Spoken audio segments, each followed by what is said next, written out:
When you look back at past ice storms, there are two that stick out the most. One was in January of 1973, and the second was in late January of 2000. The early 2000s event, preliminary, dropped about a half of an inch of ice spread out over two systems a few days apart.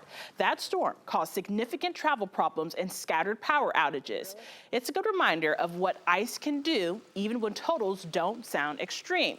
What we're seeing in the models right now don't necessarily look like a direct match of the 2000 setup. The atmospheric pattern is a little bit different. If anything, from a purely technical standpoint, it has more similarities to what we saw back in 1973 when parts of the region picked up 1 to 4 inches of ice. Now, to be very clear, we're not forecasting that kind of an outcome right now. That's a historical comparison, not a prediction. The takeaway is this: ice doesn't need big numbers to cause big impacts. Even light icing can make roads slick, bring down tree limbs, and lead to isolated power outages. And like everyone else, we're hoping the worst case scenarios in the models never become reality.